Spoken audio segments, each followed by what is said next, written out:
Well, good evening, everybody. Today, my friend Sacha took me to the beautiful Blue Mountains. And it had been a few years since we have been there. And it was wonderful, you know, the temperature was just right. Not too hot, not too cold there for a nice walk. We're able to see a few waterfalls. And also the mimosas are called, isn't it? These flowers were blooming quite nicely. We actually saw a few species of them.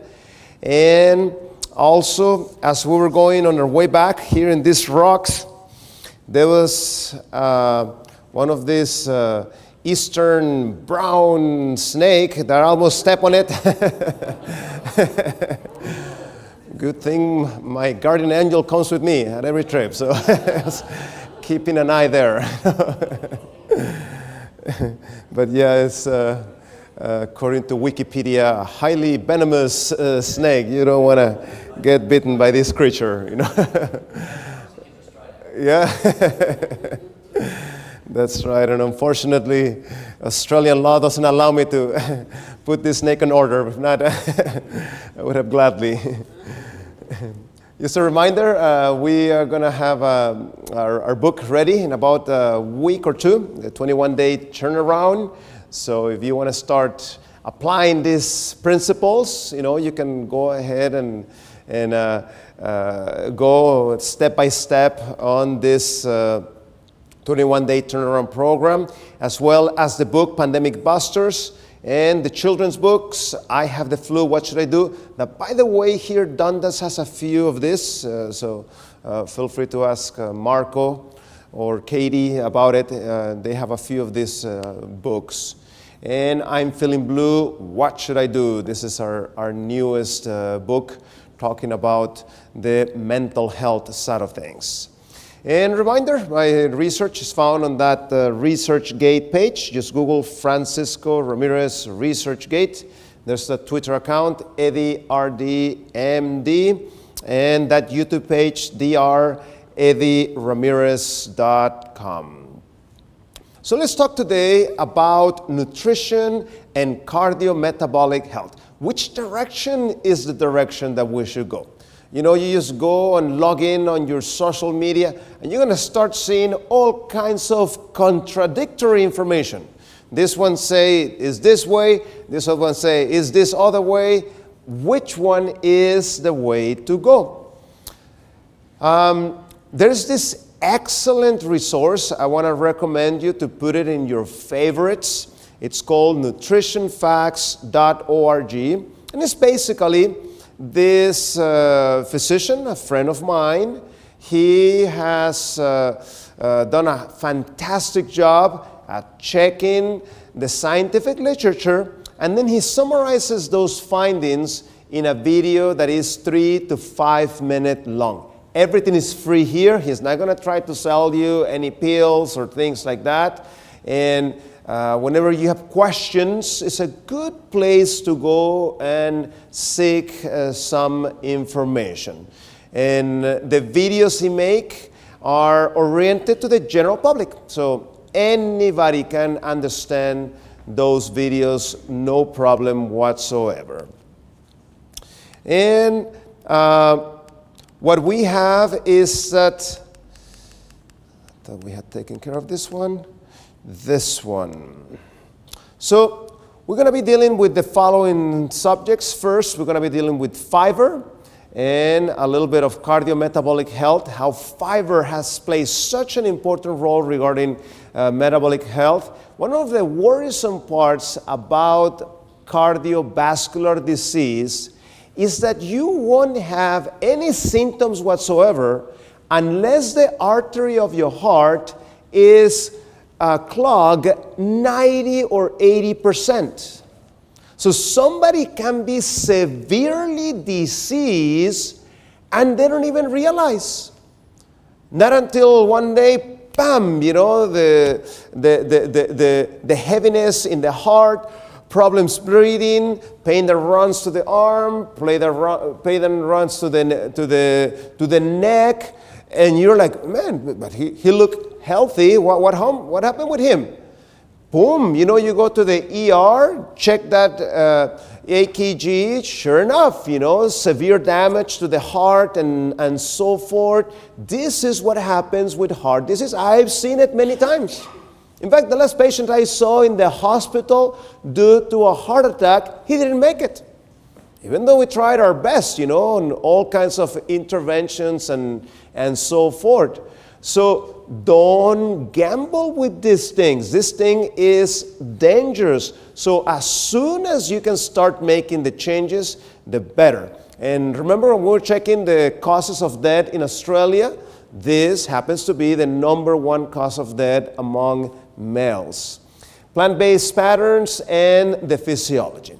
This is an excellent paper published in JAMA, the Journal of the American Medical Association, one of the top journals in the world. And let me tell you how you interpret this. Anything that is to the right is something that causes harm.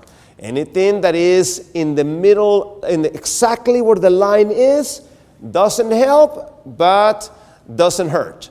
And anything that is away towards the left are things that actually help the problem. And the farther away, the more they help. So, as you can see here, things such as red meats and unprocessed meats, tremendous harm that they actually cause regarding cardiometabolic risk. Your risk for a heart attack, for a stroke, increases tremendously, if you can see there, according to this paper. By the way, they took all the data, from all the different studies and put it together.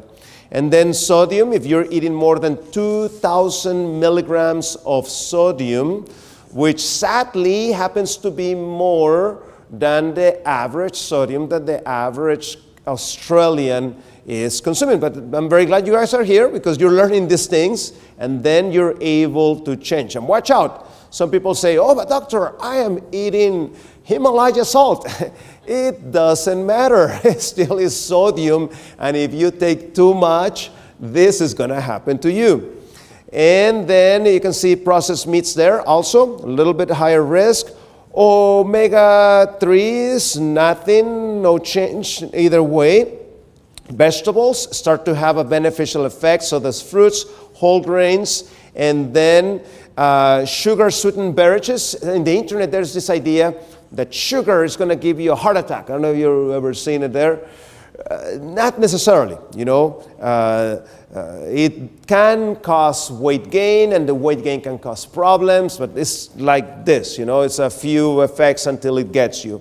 And finally, you can see that nuts and seeds actually have that beneficial effect.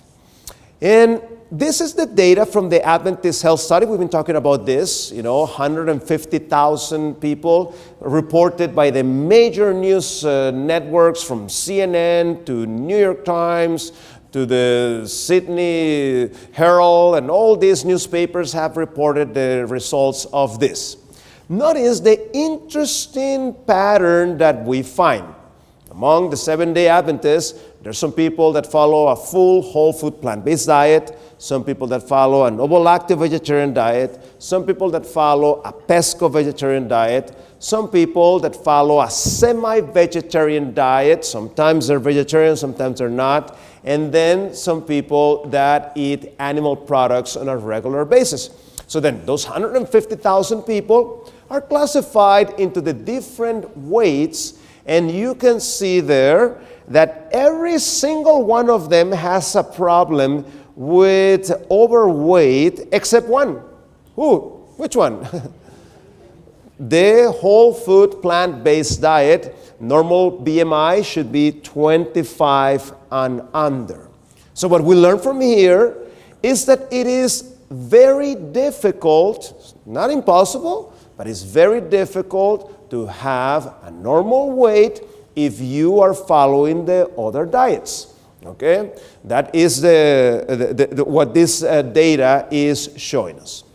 And one of the things that if you're struggling with weight, you need to understand is the concept of energy density.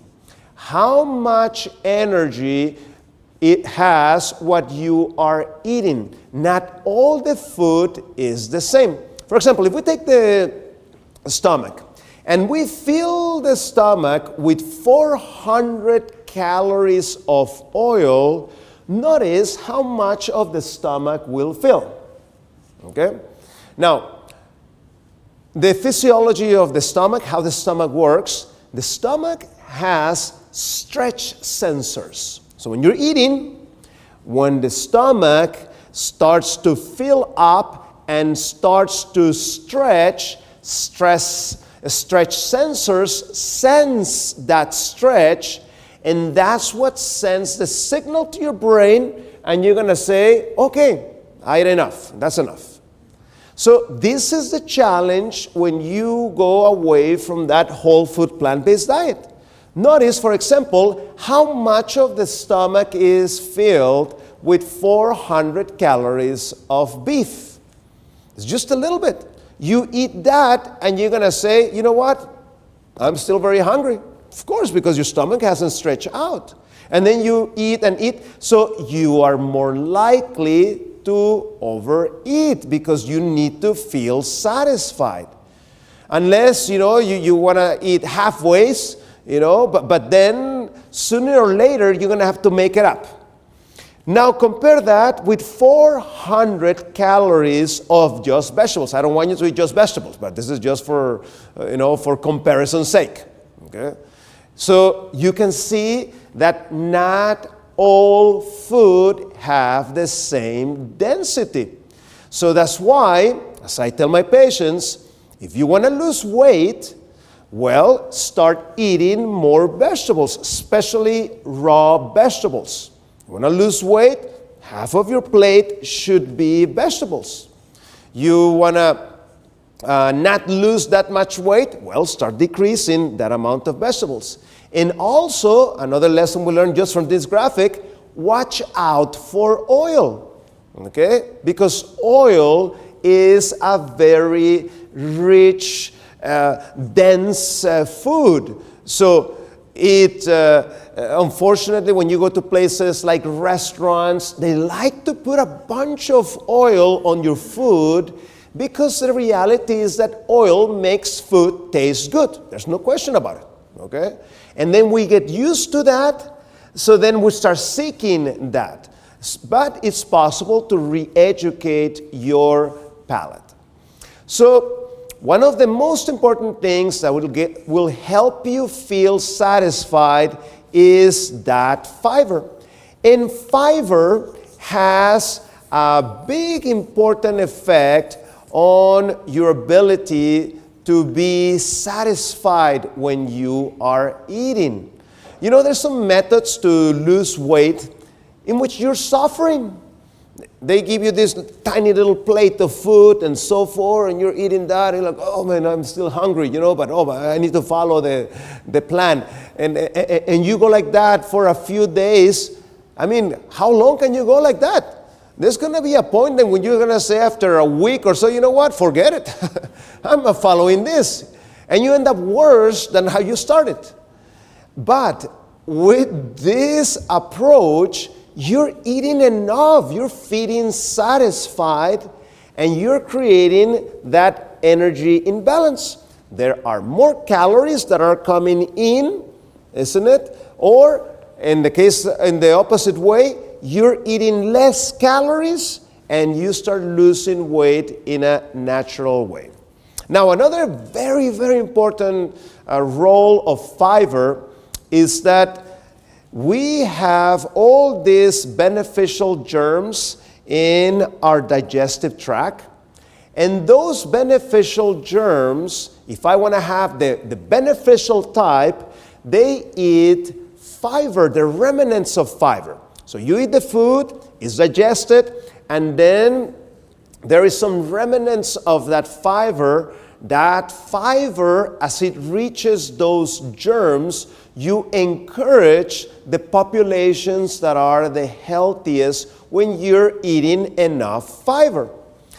And this is very well documented How? The more fiber you eat, the less your possibility of mortality. I'm not saying you're not going to die, but you can decrease that risk up to a 15%. Notice when you reach that sweet point of 35 grams of fiber a day. And that's why this is one of the guidelines that we use. You should be eating at least 35 grams of fiber a day.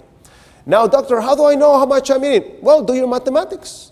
Tomorrow, when you're in your breakfast, get your cell phone and then put there, how much fiber has an apple? Everything that you see there on your plate, you know. How much fiber has a bowl of oatmeal? How much fiber has this and that? Then do your mathematics throughout the whole day and try to see how much fiber you're actually eating in a day. That's going to give you a little ballpark idea where you're at. And in that way, you will know, you know what, I need to, eat more fiber and so forth. Sometimes you will see that you're going to be surprised. Some foods that you thought that they were like really high in fiber, you're going to be surprised. Hey, that has that little fiber and so forth. And let me give you a tip. One of the best sources of fibers are those legumes that we've been talking about quite a bit, So you have things such as your lentils, your beans, your chickpeas, your peas, and so forth. Check them out. When you check your numbers there, those things are loaded with fiber. Also this one, notice here. This is Journal Lancet, also one of the top medical journals in the world. Notice that at the beginning, 5, 10, about 12 grams of fiber. We're looking at the bottom line. Notice how the line doesn't move very much. Not that much benefit. Notice that the benefit starts getting around the 15. That's when we start turning that line down. And the more, the better. This is regarding your risk of type 2 diabetes. So the more fiber you eat, the least the risk. You can have a big difference of 16% in your type 2 diabetes if you're able to eat. This one is cutting off around the 43 grams of fiber a day. Remember, I told you 35 is a good number, but if you can do a little bit more, is even better. And here it is. This one is showing us how there are different foods, different factors that are affected as we are eating fiber and different amounts. So you can see exactly what we were talking about. So how do we interpret this? You have the line there. The more we move that, then we get the most benefit out of the different factors. So you can see body weight is benefited by more fiber. And now you saw why. Because you're going to fill the stomach with all that fiber, less calories, and then in that way, that will stimulate loss of weight. Cholesterol is also benefited. LDL just a little bit, triglyceride just a little bit, but systolic blood pressure, that is something that gets benefited quite a bit when we increase our amount of fiber. And as I mentioned to you, I have a full study that we did on that subject in which patients from a whole year, we were measuring those patients, and we found out that 93% of those patients, in a matter of 18 days, as they follow the exercise and the right diet and so forth, 93% of them, we had to stop their blood pressure medication because their numbers for blood pressure came down to normal levels. And then you have that fasting glucose and hemoglobin A1C just a little bit, and so those insulin resistance has a little bit of benefit. So notice this one. This is two studies in which they were following people for 8.8 years. And these patients already had the diabetes, yet even though you have the diabetes, as you add the fiber, you get tremendous benefits. Notice how the mortality, the risk of dying, decreased by 45% if those patients were able to hit their around the 33, 34 grams of fiber a day.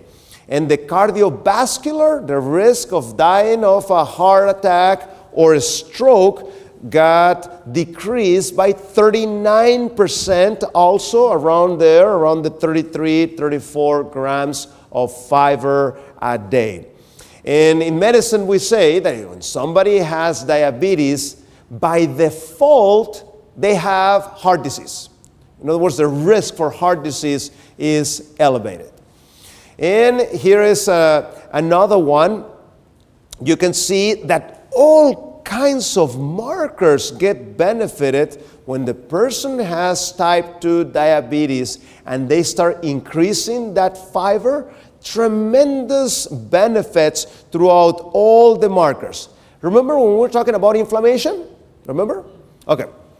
That C-reactive protein, that's what is measuring inflammation. Okay?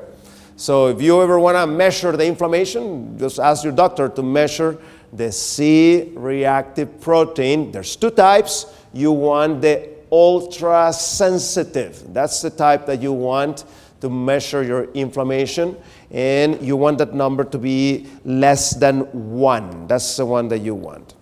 Now, we need to remember that fiber only comes from plants. Animals don't have fiber. I remember I was in the hospital. There was this very good orthopedic surgeon, but his knowledge of the nutrition was minimal. We started discussing. He claimed that the milk and cheese had fiber. I had to literally bring my nutrition book to show him. So, it's not like my idea or something, So he could see the numbers, the different tables and so forth are found there. So, when we see different types of plant-rich diets, the most common ones happen to be the Mediterranean, the DASH diet, which has been documented quite a bit for blood pressure. And then you have the Nordic, not very famous, yet one that is common up in Scandinavia. And then finally, the vegetarian and vegan. So this is what the Mediterranean diet sometimes is promoted as. But there's a lot of confusion about the Mediterranean diet. We need to understand the following. The first time that the Mediterranean diet was documented was exactly after the Second World War. Now, how was Italy after Second World War? Man, they were so rich and so fantastically wealthy, isn't it? No, these people were tremendously devastated, due to poor leadership there, they had gone into the war and the country was just completely a mess. So Dr. Keyes from America, he's the very first one that made that diet famous.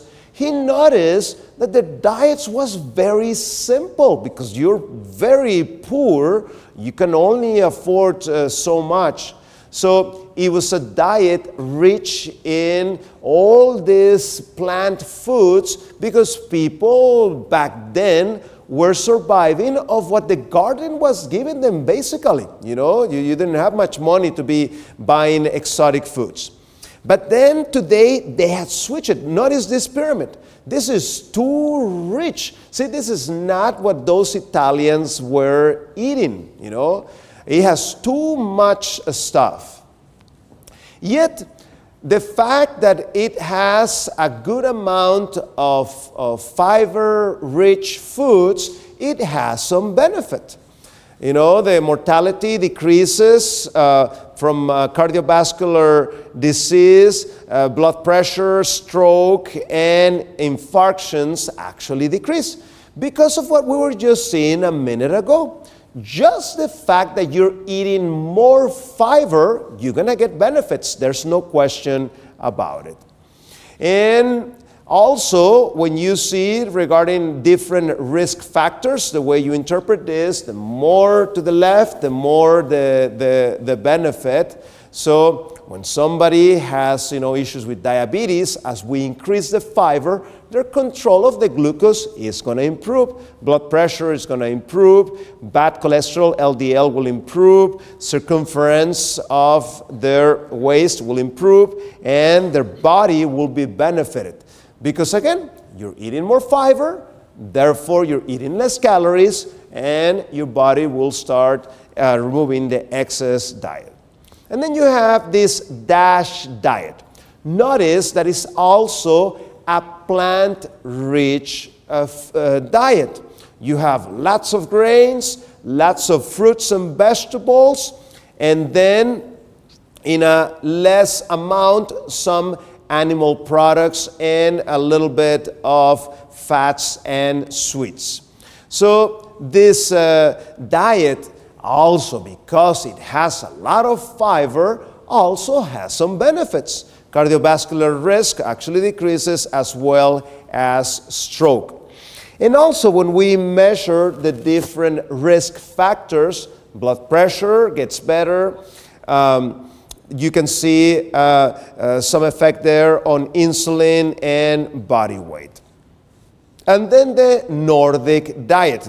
Basically, Nordic diet tries to follow the dietetic pattern of the little bit historic Nordic people, And I used to live in Norway. I speak Norwegian. I'm very familiar, with this type of approach. So it's also a diet that has a lot of products, from the ground, and some a little bit of animal products. Because you're eating so much fiber, blood pressure improves, and also cholesterol also has improvement. And then you have the vegan and vegetarian diets. So here is the vegetarian diet. It also has that advantage. What's the difference between vegan and vegetarian? Vegan is the one that excludes all animal products, therefore has even more fiber because you need to fill that with some, plant product. And as you also measure the different markers, you can see also tremendous improvement in blood pressure and hemoglobin A1C. So notice here, when they took all those different diets and put them together, notice here that regarding body weight, the Mediterranean and the vegetarian were the ones that had the most benefit regarding the body weight. Regarding LDL cholesterol, the portfolio diet, which also is another plant-rich diet, is the one that has it. And why? It has 18 grams of fiber and so forth. So here you see, the different benefits that he has, LDL and hemoglobin A1C. Now, this was a very good study that was done. They were comparing the Mediterranean diet versus the vegan diet, head to head. So this is something that has not been done very much, so it's an excellent way to compare things up. So what they did, they started two groups. One group started with the Mediterranean, the other one started with the low-fat vegan, and then after 16 weeks, the ones on the Mediterranean were switched to the low-fat vegan. The ones on the low-fat vegan were switched to the Mediterranean diet to really see, what's happening as you make these changes. And this is one of the participants. As you can see, this lady had some problems with her blood pressure. So 39 BMI. She had a problem with obesity, and then problems with cholesterol. This is American numbers, let me tell you. Anything above 150, that is problematic regarding cholesterol. That's high cholesterol. So notice that generally it's a little bit above 150. She's in 233. So way fast. And regarding her fasting glucose, she was in the borderline of diabetes. What happened to her? When she went on the vegan diet, she lost 28 pounds, to around 12 kilos. And then when she was put back on the Mediterranean, she actually gained weight. And one of the challenges with the Mediterranean is that olive oil, lots of olive oil and so forth, that's energy-rich food.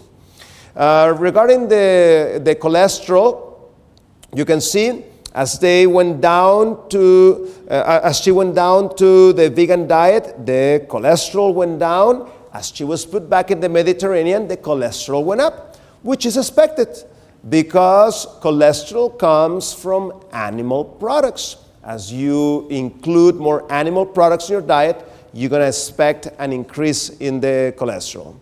And the same story with her control of her glucose from being a diabetic, as I mentioned. When she went on the full plant-based diet, boom, she went down regarding her glucose. And then when she went back to the Mediterranean, boom, she almost gained what she had lost regarding her control of her glucose. So in general, what they found out is that the best one for body weight, the best one to lose fat, the best one to lose visceral fat. Remember we were talking about that visceral fat, the fat that we have in the belly. The best one for diabetes control, the best one for LDL cholesterol was that whole food plant-based diet. And the best one for blood pressure was the Mediterranean diet. And one big problem with gaining weight is what is called the ectopic fat. Ectopic fat is the fat that when we have too much gaining of weight, that fat starts going all over the place. Goes to your pancreas, goes to your heart, goes to your muscles, goes to your liver. Have you heard the condition fatty liver? Okay, this is secondary to this effect. And you think that's good, that the fat is going all over the place? No, it's not good, because that excess fat all over the place causes what is called oxidation. So it actually starts aging all those organs where that fat is being deposited. But the most worrisome part that this fat deposits is in your arteries. And that's not good, because that's increasing your risk of a heart attack or a stroke. And think about that excess fat as if you are filling up your bathtub and then suddenly the water starts spilling out of your bathtub. Does it just stay there? No, isn't it? The thing keeps on running. And it ends up, in your living room, it ends up in your carpet, and it causes all kinds of trouble. That's exactly what happens with that ectopic fat. The fat is going to places where it's not supposed to go. So the fatty liver is such a big problem here in Australia because it has surpassed alcohol. Before, alcohol was the number one cause why somebody ends with cirrhosis. Still causes a lot of cirrhosis, but today, fatty liver that is not taken care of is the number one cause why people in Australia have cirrhosis. In fact, when you check that liver of the fatty liver that was not taken care of, you will see that it looks exactly as the liver of an alcoholic. You know, that's how severe the damage that can happen to the liver if you don't take care of that fatty liver. And also, you can have that fatty liver and not necessarily be obese or morbid obese. I've seen many patients that you would think, you know, this is the normal weight, and how come he has this problem? Has to do with what we have been talking about. Remember I mentioned to you how there are certain ethnicities that when they gain a little bit weight, disaster. Just a reminder, Latinos, Asians, Indians, Pacific Islanders, and Africans, they cannot gain too much weight. Because if they gain too much weight, this is going to start happening to them. As you start gaining weight, after your initial gaining of weight, then you start getting this ectopic fat all over your body.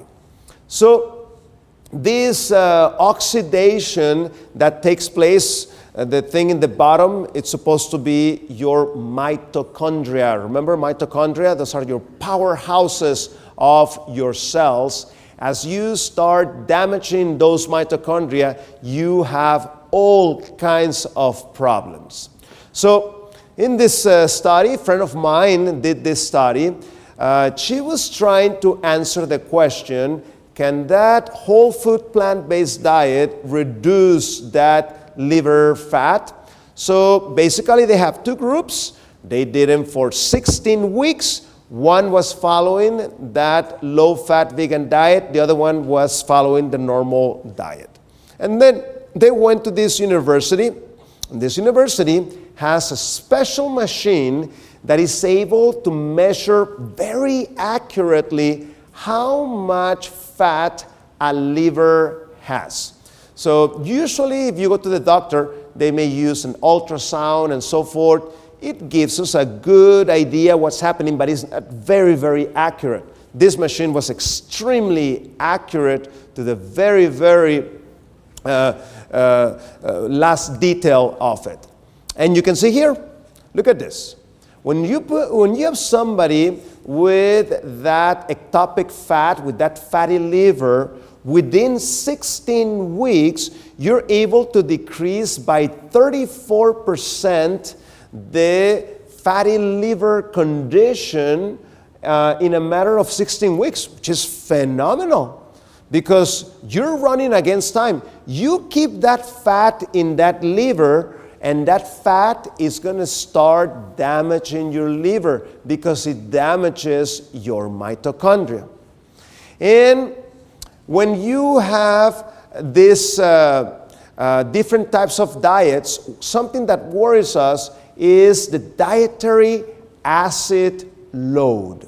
So there's certain foods that are very acidic, and when you have foods that are very acidic, what ends up happening is that acid starts to damage multiple organs in your body. So look at this, for example. When somebody has issues with type 2 diabetes, this acid load makes a big difference on the outcome of this type 2 diabetes. And also, acid in the diet is linked to your endurance. Somebody that has too much acidicity, somebody that is going to get tired very soon. Somebody that is not going to be able to perform very well. Even at the level of your thinking, because your brain, it needs a lot of energy to function. If you have a lot of acid, your brain won't be able to work very well. So the way we calculate this acidicity, notice the following factors. Notice that protein has the biggest number, 0.49, which means that acid is much related to how much protein you're eating. And then the other ones in minor factors. So let's review some of this acidicity. You can see that beef is acid, chicken is acid. The more you go away from zero, the more acid it is. Look at cheddar cheese, look at Parmesan cheese. Tremendously acid. So the more acid it is, the more problem it causes in the body. Kidney stones are caused by this. Okay, so does osteoporosis. It robs the calcium from your body because it needs to neutralize that acid. And then once you neutralize that, as you took the calcium out of your bones, you need to do something with that calcium, and you urinate that calcium, and then that calcium starts accumulating in your kidneys, and you end up with these nasty kidney stones secondary to eating too much acid. Now, not everything has so much acidicity. Look at this.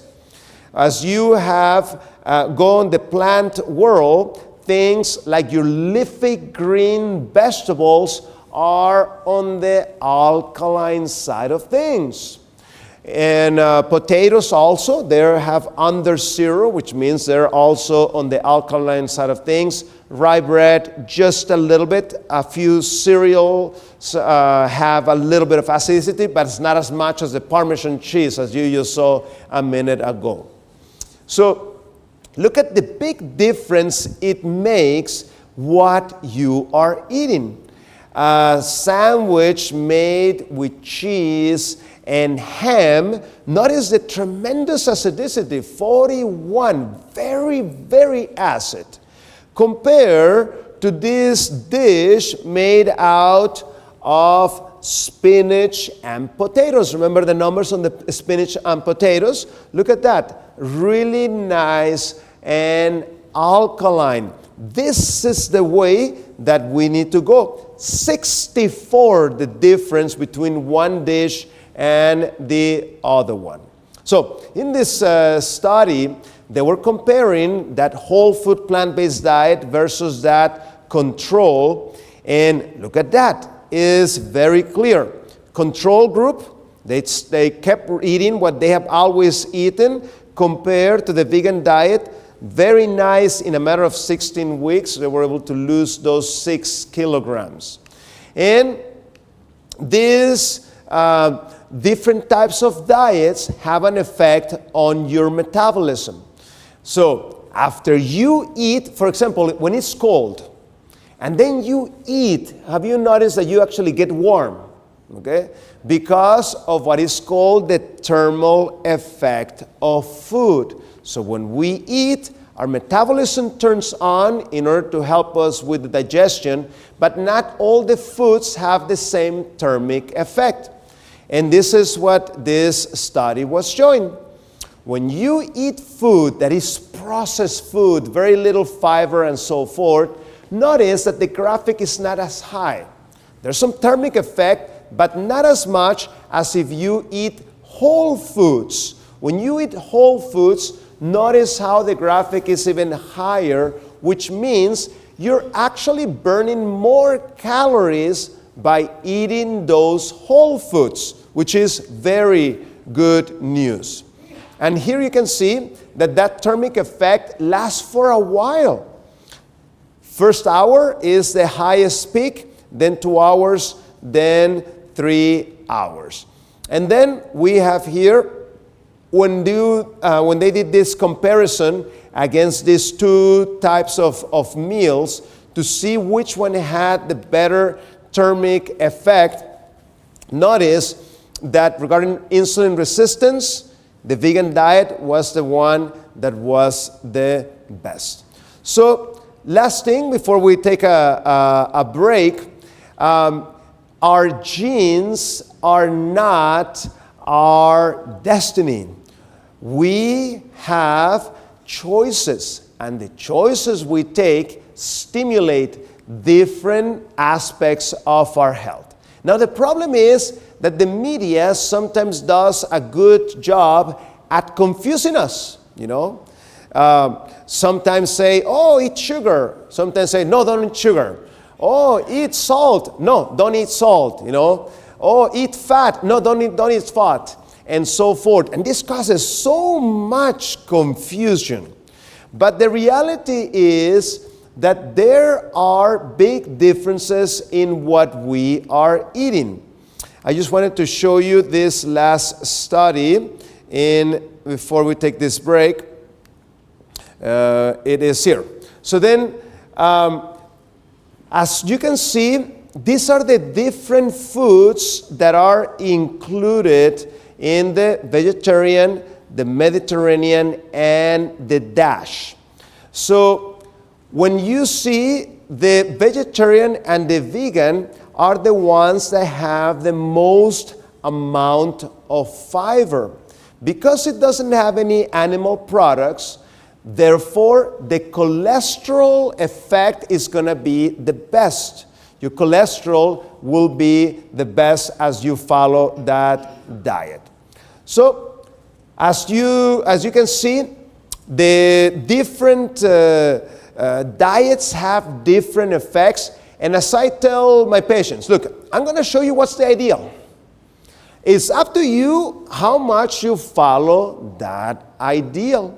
So you're the one that will be determining what will happen as you go on that pathway.